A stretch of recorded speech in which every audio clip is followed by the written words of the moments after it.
It's Radio 786 on 100.4 FM. Assalamu alaikum. Thank you very much for having joined us. My name is Tashriq Trubari. This is indeed a live program as the time moves on to 23 minutes after 7 o'clock, and I'm happy to take your thoughts on 0786 10 11 12 in a special tribute to the late Imam Ahmed Cassiem. Of course, having passed on Friday, early hours of the morning on Friday last week, the 14th, at his home after prolonged complications with his health, and tributes from across the country have since been pouring in, even as I highlighted a bit earlier, from the President of the Republic and a whole host of other figures that we have been talking to and will continue to talk to as we make our way towards 8 o'clock. Coming up, we have Imam Ismail Davids, that saw the relationship between Imam Ahmed Cassiem and his late father Imam Sepp Davids develop quite a bit. Earlier we reflected on that group of persons that formed Qibla and that relationship that came together, so we'll reflect on that a little bit. And also Magboeba Davids will be joining us in closing our coverage this evening, that will give us an introspection into the Imam, his classes, his teachings, and so on and so forth. But before we get there, let's go now to the revolutionary voice that we heard in the 80s and beginning in the 90s and so on, and somebody that has more than just reflected on the requirement for the liberation of people of color here in South Africa, but also for the liberation of an oppressed people in Palestine. That is Reverend Dr. Alan Boesak, of course, one of the founding members of the UDF, the United Democratic Front, and somebody that has become a strong proponent for the liberation of a free Palestinian nation. And Dr. Alan Boesak on the line with me right now. Very good evening, and thank you very much for having joined us, Dr. Boesak. Of course, under terrible conditions, the passing of Imam Ahmed Cassiem.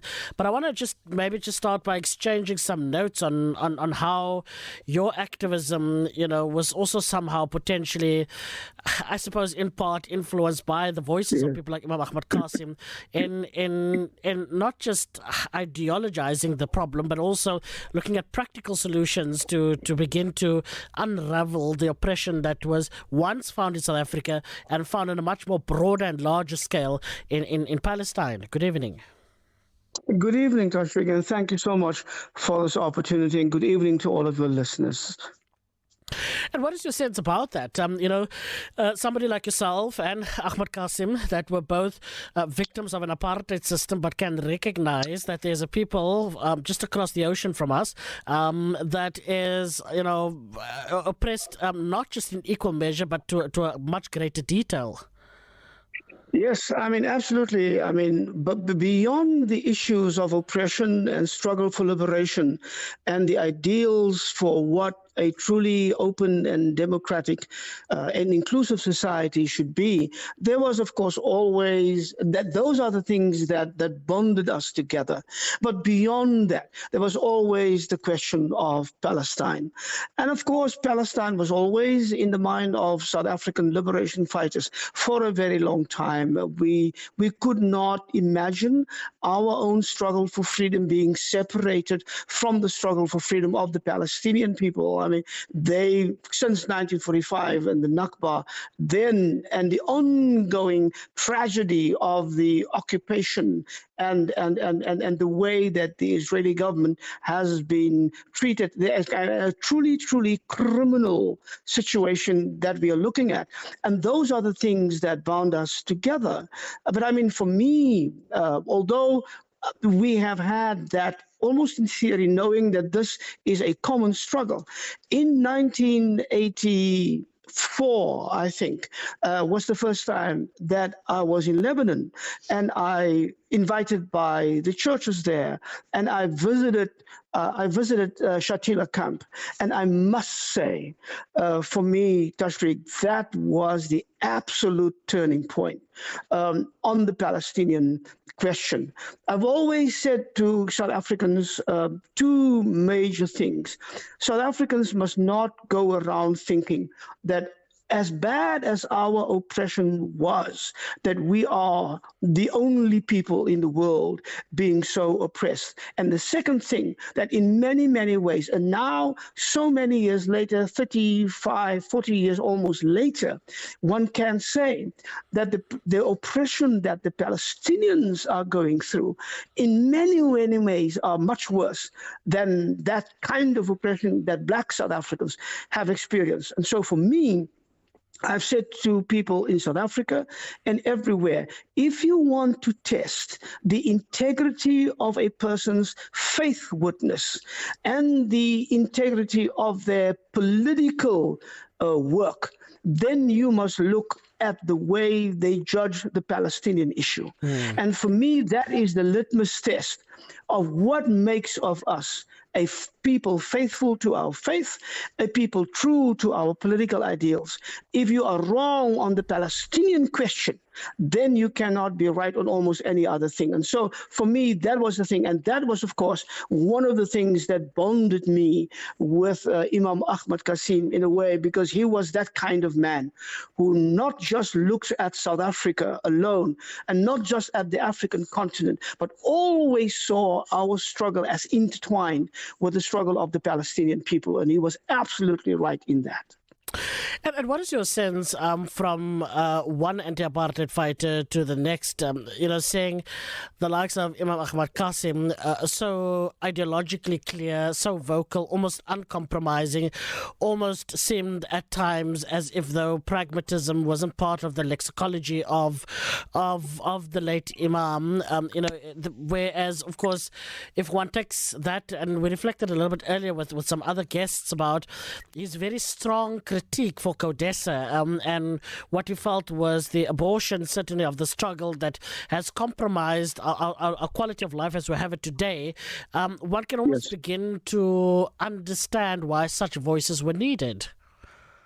Well, absolutely. I mean, now, Tashriq, with the hindsight of 30 years or so, we can, of course, see what went wrong with CODESA, and that in many, many ways, what we saw in Kempton Park and with CODESA was political theater, and that not only the negotiations, behind the negotiations at CODESA, but actually the secret talks that started between the ANC leadership and the old white apartheid capitalist structures and class way back in 1985 up to 1989, that those were the things that actually determined the outcome of what we then had as not only a political and economic structure and system in South Africa, but also in many ways as a constitution.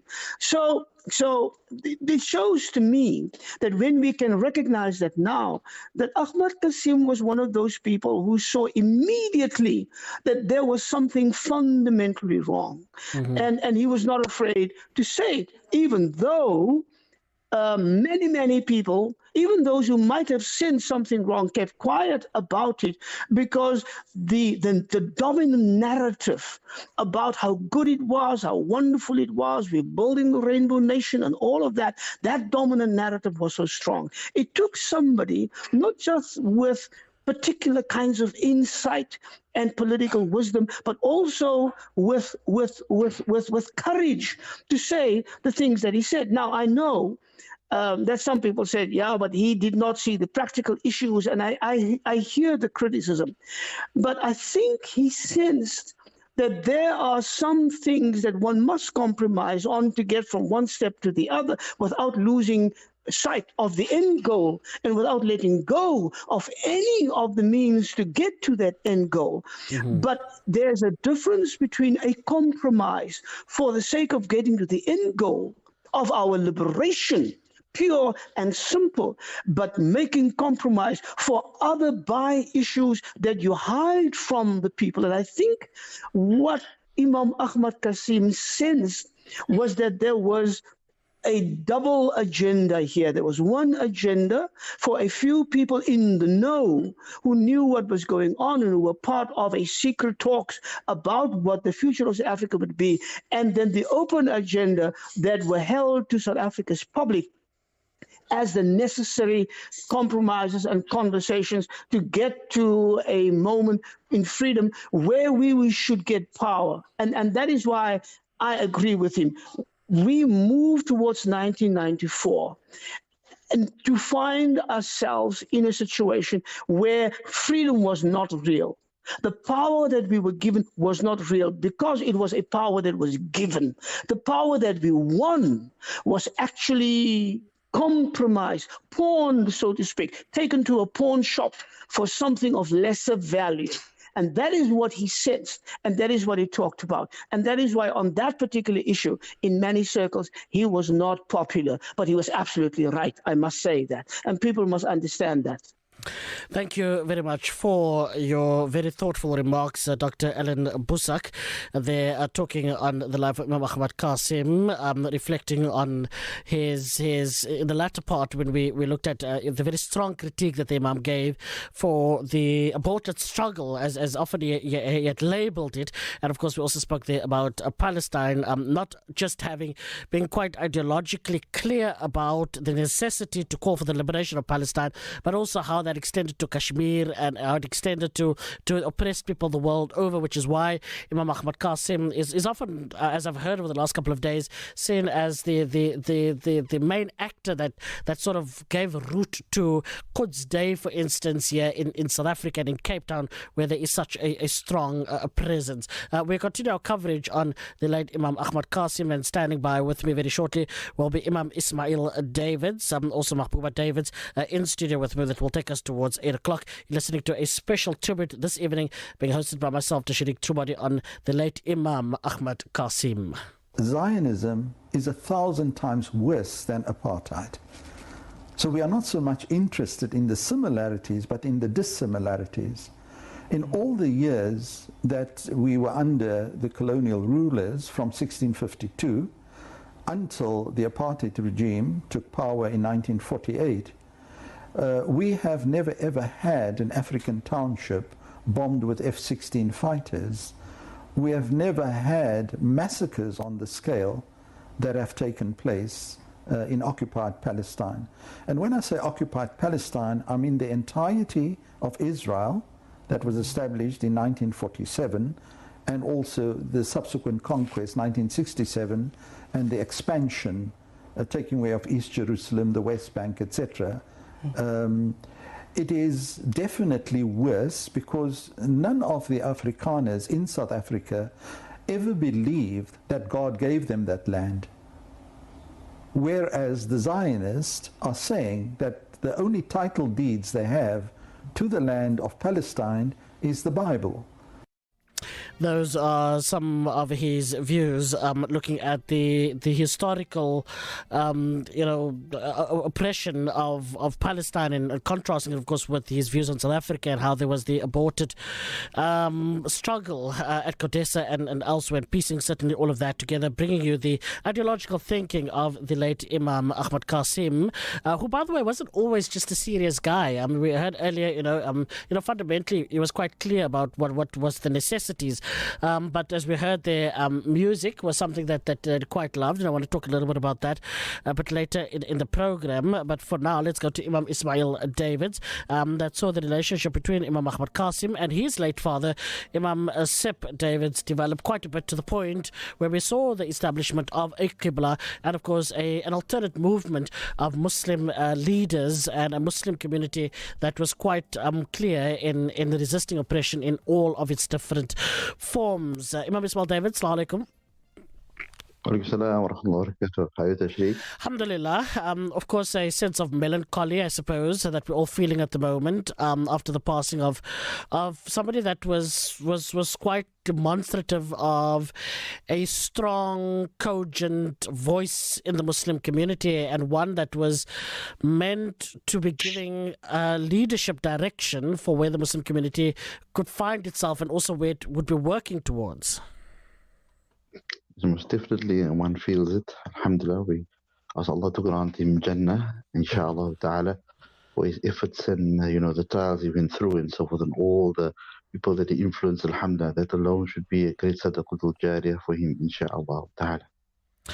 And what was you looking in from a distance? That relationship between your late father and Ahmed Cassiem, and of course upon your father's passing, and how that similar thinking was led by the likes of Imam Ahmed Cassiem. Yes, alhamdulillah, I think 1980 was really the year in which we really sort of got to know him well. My late father was involved in many other activities, the Muslim Assembly and a couple of other things. And obviously with the death of Imam Abdullah Harun, rahimahullah, we obviously got involved in Al-Jami, and that's another talk for another night. But Imam's children sort of came to Al-Jami Sunday Madrasa, which was also the brainchild of the late Imam Abdullah Harun. Children from all over couldn't really go to Daily Madrasa, and came there. And because at that time Imam was arrested and so on, we used to pick up his kids in an overpark. Every Sunday, the car was packed to capacity, and it was just packed and so forth. And we brought them through to Al-Jami and then take them home again. So there was a great connection between us and the family. Alhamdulillah. And obviously my dad's connection. I mean, some things obviously one can talk about, some things one doesn't know. Some things was just hidden from one because one is still young. Myself and Imam's eldest son and so on, and his daughter, but I mean, more his eldest son became very close friends and so on. We had many times together, many days and so on, that we did lots of things together. Also, somebody put that, on a Saturday, especially on a Saturday, the Imam came out of prison. There were many, even my late father as well, ran classes on the Saturday where they were mobilizing, they were trying to do things with people, they were organizing what they called the mass Mawluds, and also mass children's days, which happened, Rocklands, it happened in Athens Stadium, it happened at Al Josaphat Stadium in Paul. About 30 different mataris came together to come and do different projects and so on the stage and so forth. And that was really big. And we'd play in the park, we'd do things together, myself and Yasir and so forth. Alhamdulillah. And then obviously, one being arrested and out, and then couldn't come to certain activities and so on. We also had the mass Jum'ah, which took place at that time, every past it, at the Fakhis Kral Stadium and so on, where, we were all arrested and so forth. In fact, I just spoke to my mom just before this interview and so on, and told about how how we sort of tried to get in, but the Friday morning, actually before Jum'ah, we was all stopped and circle was made around us with police, and the youngsters as well as the elder people were arrested. Now, Sheikh Saadullah recited, they asked him to recite. He said, he recited in front of the face of one of the policemen, and the police obviously took offense to it. They picked him up while he was reciting it, so forth, and threw him into the back of the van. And we were released early, but I mean, the older people were kept much later that day and so forth. So these are subsequent things that you read, but if to actually have been there was a different case. A few months later, few weeks later, another mass Jum'ah was organized and so forth. And alhamdulillah, that actually could take place under lots of strain and so forth.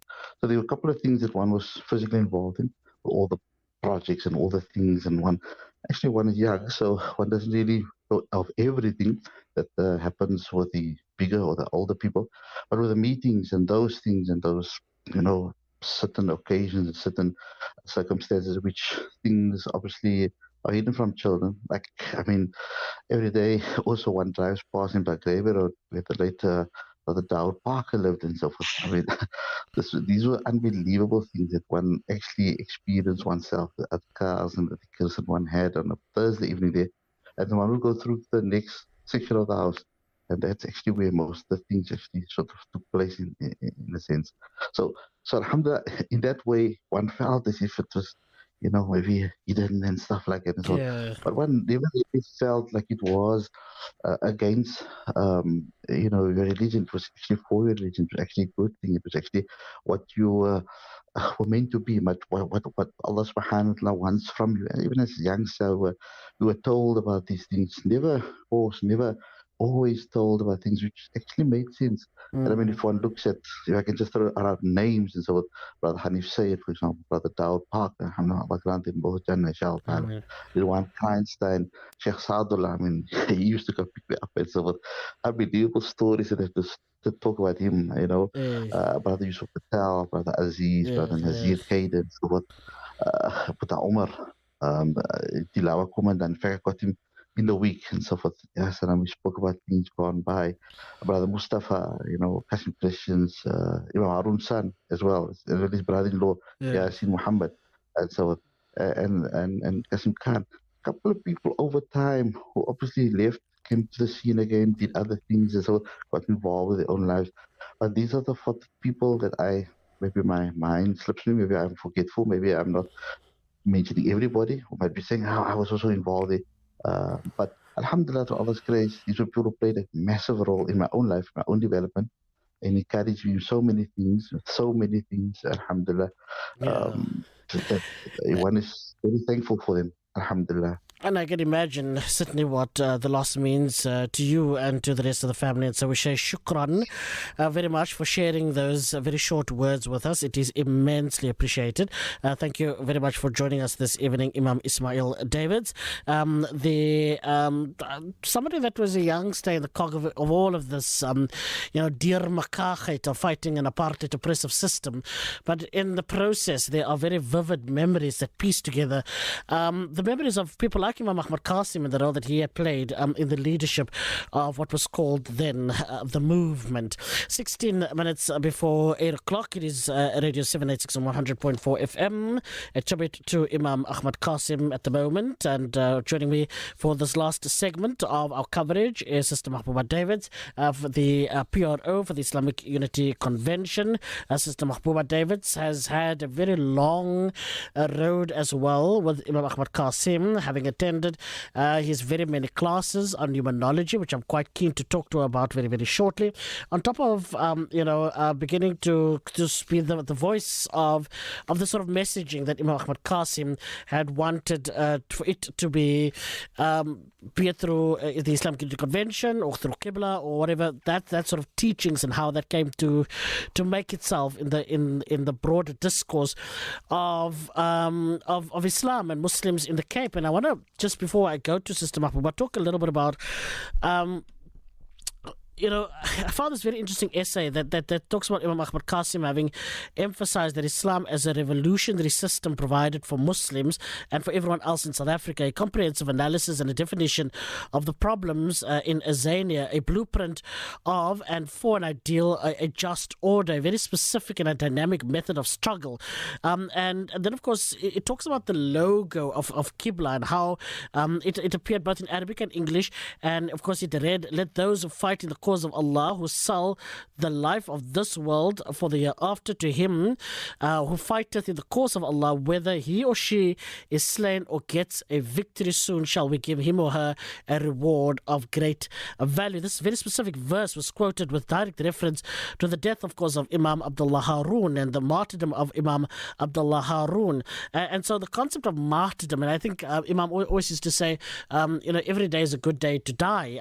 This was ingrained in his thinking. And he went on to, he felt so strongly about this that he went on to to conceptualize, and we spoke about, he's often phrased, conceptual literacy that he spoke about. He conceptualized what he called the reinterpretations of the dimensions of the kalima, and he went on to talk about how to understand your purpose and what your life symbolizes, it is based on that kalima, and it also then of course extends itself to unity and a unity of purpose, as often he had spoken about. So that I thought was quite an interesting little bit of history around Imam Ahmed Cassiem, which Sister Magboeba, I suppose, made it almost seem natural to want to gravitate towards somebody that was thinking very deeply, not just about his own purpose, but about the role of Islam and where one fits into that construct. Assalamu alaikum. Wa alaikum salam wa rahmatullahi wa barakatuh. Beautiful tributes this evening, mashallah. Brother Tashriq, assalamu alaikum wa rahmatullahi wa barakatuh to the respected listeners. Yes, indeed, Brother Tashriq, I was introduced to the Imam and the Qibla movement in the late 80s and early 90s, right? But as a student in Islam, I was always in search of a practical Islam. And I want to unpack by saying that, an Islam that goes beyond just belief in the Creator and our daily salah and supplication, but to couple my belief with the serving and the uplifting of the community. And that is in Surah Al-Baqarah I later discovered, right? And I found this yearning and this answer actually within the teachings of Imam Ahmed Cassiem via the humanology classes. And like Allah subhanahu wa ta'ala said, to the Malaika, I'm going to create an intelligent social being. Yeah. Right? So the humanology classes actually is, it's actually an Islamic applied science. How to apply the Quran in our daily lives, actually based on Tawheed. So when we talk about human beings, Brother Tashriq, and that was actually made clear to me, me as us as human beings, right? Yeah. What if I should describe a human being, insan, actually means it is someone who actually have had all his faculties developed, right? So that means it's a balanced human being, right? Because we are intellectual, moral, emotional, spiritual, and physical beings. So if a person is like, we can say that we are all the subjects of Allah subhanahu wa ta'ala, right? But also if a person can name him or herself as a subject for Allah, he or she must be a benefit to him or herself, and to others.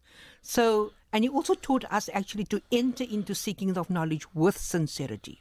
And then unpacking that particular concept of sincerity. What does it mean to be sincere? It actually is actually an interpersonal skill of how you actually treat yourself.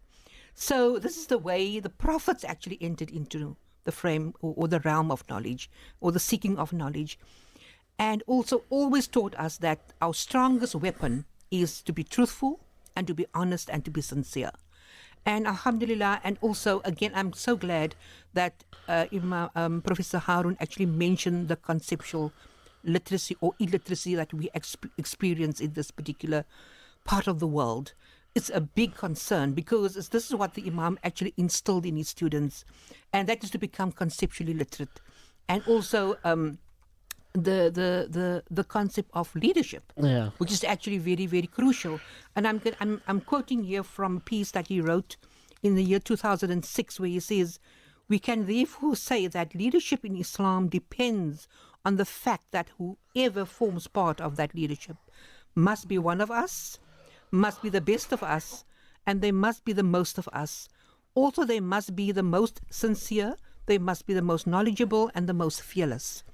Once those criteria are fulfilled, then we should have no fear that even collectively, if we make mistakes, it will always be rectified within the same unit of leadership." But also, again, we can see here, if we do have problems, as Brother Tashriq, that particular leadership, if we actually look at the Quran is actually able to resolve our problems.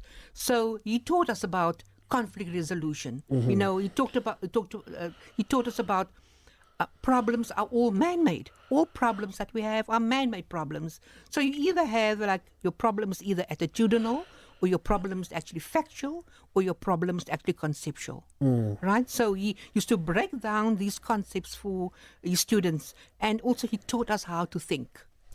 Just say that again. Attitudinal, conceptual, conceptual, factual. and factual. Yes. He also taught his students how to think, not what to think, but how to think. Clearly, systematically, logically, and creatively. So also through these lectures, Brother Tashriq, I think I've sat at his feet about more than 12 years. Alhamdulillah. And through these lectures, it added to my social consciousness and our duty as Muslims to eradicate all forms of oppression. So that is where actually I found myself within the Islamic Unity Convention, of course, and being head of the Islamic Unity Convention Women's Forum as well. So it is also said that if you preach the gospel in all aspects, with the exception of the issues that deals with specifically with your time, you are not preaching the gospel at all. Yeah. And that is what he actually really emphasized on. Be aware, be conscious of your social condition so that you can actually work towards social change. Do you think that social change is what should make the movement that he led to be a little bit more introspective about the reality that is the state of the movement? Brother Tashriq, I think it is because the movement is I think up till today the movement is still, because it's an ideological movement.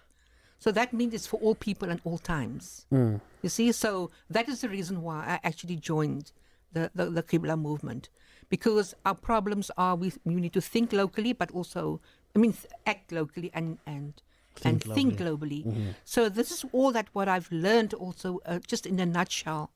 And it was driven inside of us that absolute certainty of the truth is the whole of Iman. And today, alhamdulillah, I live these concepts. And to say that we pay tribute to a teacher, it is for us really to continue the teaching. And you've done that. Yes, I'm still busy with that. Yeah, you're still busy with still that busy in with the that. classes that you hold yourself. Yeah. And you're picking up his literature and you're teaching it. Yes, I'm teaching it. Alhamdulillah. And I suppose that is probably the most clearest way in which that legacy continues to live. Absolutely, Brother Tashriq. Because I felt that if these lessons have moved me and shaped me as a Muslim woman, to think clearly, to think objectively, to think Quranically, I would say, then it is my duty to pass it on to the next generation, inshallah. But first and foremost, lots of sacrifices had to be made within my own home first. Yeah. And lots of changes had to be made within my own home first before I could actually teach. So change actually starts with us, ourselves as the individual, because each individual is an agent for and of social change. Yeah. And after the individual, it is the family unit. The family unit is also an agent for and of social change. So the focus is much on building relationships, because if someone should be asking us, explain this deen to us, explain this deen, what is this deen of Islam, what does it mean for you? I would say a deen actually means human relations. And the Prophet Muhammad ﷺ came to teach us how to live with other human beings. Do you think that, that through these classes and through the teachings and the institutions that the Imam had set up, be it Qibla, be it the Islamic Unity Convention and the offshoot of that, of course, one cannot deny the conceptualization of Radio 786 and what that voice had become, and that it was a segment of a Muslim community that was ideologically clear, that was quite uncompromising about certain principles and principles of justice. Do you think that had it not been for such an intervention, what would have come of this Muslim community? Absolutely, Brother Tashriq, because now a particular standard have been set. We can also always ask the question, do we have a criterion within our own homes? Is the Quran our criterion by which we live by?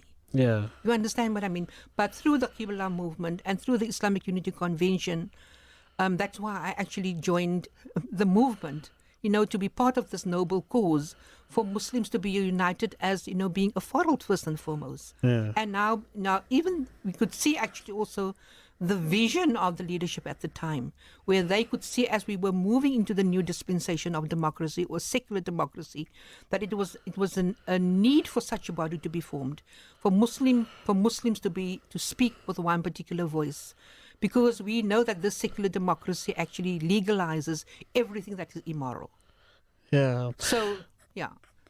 And he often spoke about, the poverty syndrome that existed. And in fact, he wrote a book that he spoke a little bit about that, and making supportive arguments for why, the state of our society that we find today, beyond the intellectual stuff and the psychological stuff and the emotional stuff that we find in the home, that what you have is almost a man-made fraud that has been committed on society. Absolutely. And which is why I suppose he was later involved with Mr. Rafin Foundation and others, where he was also in his later years. But why were those concepts important for understanding where we are and where we find ourselves in this country? Brother Tashriq, it is so important that we, as the Muslim community, not separate our Islam from our politics. And this is the mistake that we make as Muslims in South Africa. We separate the Islam from our politics. But when we speak and we address the particular concept of politics, what does it really mean? Politics means I'm dealing with people, isn't it? Yeah. My policy means I'm making policy. If those policies are either beneficial or detrimental to my people. If you look at the South African family policy, Brother Tashriq, it is not really beneficial. It doesn't support family life, right? Whereas in Islam, the policy when you look at the dimensions of family life, it actually gives us really an idea or a guide rather how to build families. Yeah. Whereas the secular system is actually doing that, and that is what we experience every day, the breaking down of family life. So there's movements who have, and I would really say, or really thank the brothers and the sisters within the movement who formulated or who started or initiated programs like Bhagat. Yeah. That really focused on, because these are the drugs, how destructive it is to family life. Right? We focused on the abortions, how it affects, how it breaks down family life, how it weakens society. We even sent out memoranda to government with regards to the legalization of prostitution, and so I feel that there's a clear direction for this Muslim community to really, through these, in the manner or the method that was used or still being used, which is still very much valid, for us to come out really and create really a society where life is sacred, where all life is sacred. And do you think there's still a lot more work to be done? Lots of work, Brother Tashriq. And I know there are people who are waiting to actually to play that particular role. It's not only about feeding people. You need to really look at the holistic human being, the development of that holistically human being, where all his faculties are being developed. So Alhamdulillah, in my small, humble way, as a student of the Imam, I continue teaching, because this was also what he always used to say, we need to create a culture of students and teachers. Yeah, a teacher to his core, he most definitely was. And, somebody that was a central figure to, again, this discourse that was beginning to craft itself in the late 1970s, early 80s, and more so post-apartheid South Africa, how, it was quite clear that, at its centrality was the Quran, which is what often Imam Ahmed Cassiem had laid his foundation in terms of the text that is written, the lectures that is given, the work that is done, and so on, and the organizations that has had a role in setting up, etc.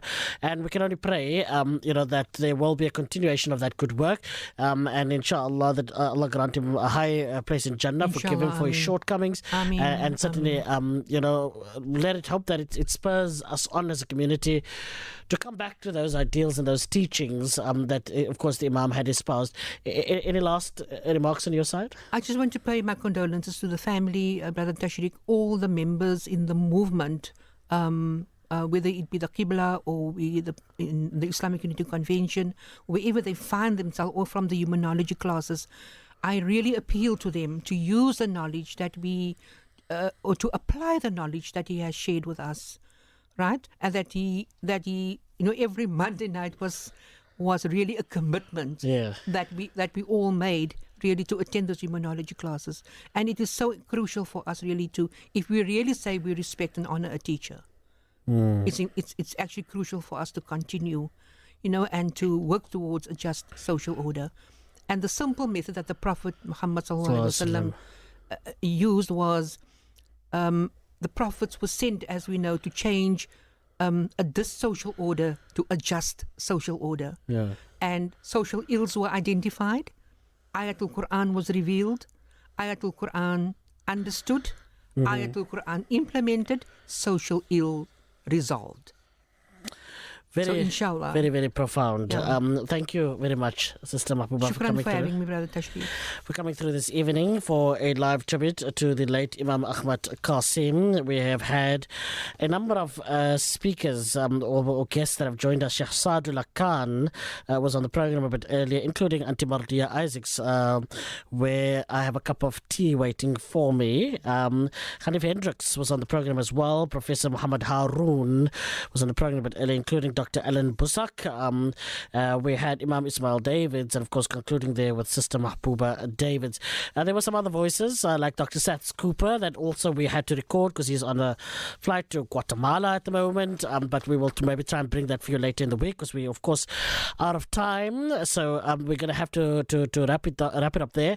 And I've had very few memories, with the Imam, and a lot of them were ones where I always felt that I needed to, have my shoulders straight and I needed to put up my thinking cap before engaging in a conversation. And I recall many years ago, in my first time having interviewed Imam Ahmed Cassiem, it was a Utopia broadcast. We were all young broadcasters at that time.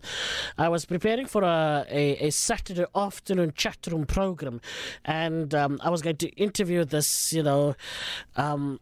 sort of elusive character that is Imam Ahmed Cassiem, and Khadija Davids was telling me at that time, use clever words. What is clever words? Give me words that are clever to use. And I like that about him, and all the engagements that you've had. You always felt the need to want to improve and educate yourself, and to think out of the box, and to think a little bit more clearly, and so on. And I think that is the very simple types of things that one can do to uplift a society. And through those very small, sometimes insignificant engagements, it proved to be significant in my years, very, very many years later. And so for that, I am, of course, eternally grateful. On top of the fact that I'm grateful for having been able to become part of an organization with such a depth of history, with such a depth of conflicting history as well. One cannot deny that. We cannot sit here as rational adults, you listening, me talking, oblivious to the fact that there are issues. There are issues in the movement, issues that fundamentally undermines what was the work of the man and what was the message of the organization. Absolutely. Messages such as, it pains me. And by no means, am I a completely out of the realm, out of the fold of all of the drama that's going on. But it pains me to speak of an Islamic unity convention that is so deeply divided. Right? You guys, I don't mince my words. I speak very factually and very clearly. And so therein lies a great challenge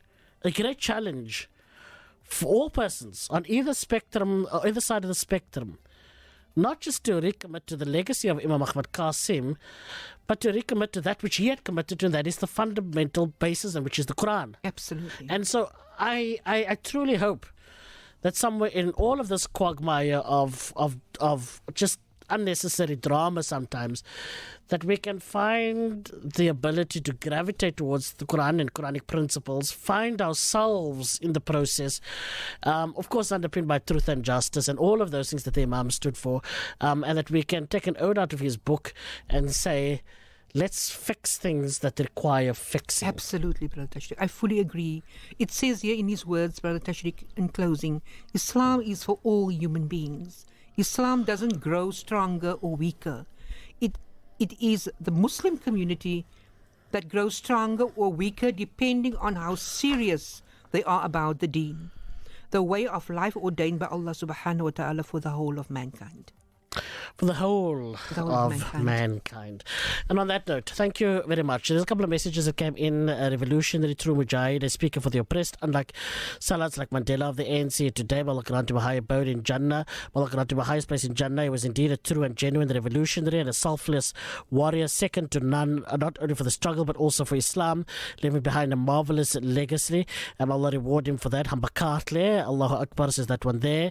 Assalamu alaikum habibi, shukran so much for this broadcast. I really cannot thank you enough. Subhanallah, may Allah subhanahu wa ta'ala grant, reward you all abundantly. Ameen. Allah grant those who sacrifice their youth and their lives, the liberation of mankind. I can only listen to Anti-Apartheid forever and Ahmed Cassiem's Al Marhum story. Fascinating life story. Much love. So that one in there on 0786 10 11 12.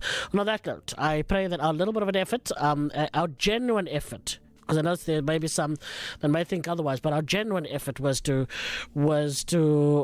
celebrate the good, and to revolutionize the good that came from people like Imam Ahmed Cassiem, and whose legacy, whose contribution, nobody can deny. Nobody can deny. Nobody can obfuscate, minimize, or wish away.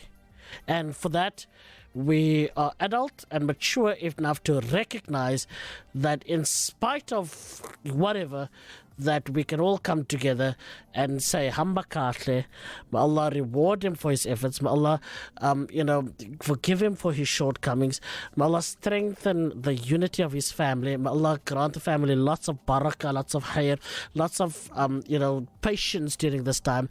And so, inshallah, I pray and I hope that, in all of this, that, Allah grant us all some sort of clarity of mind in living up to the legacy of Imam Ahmad.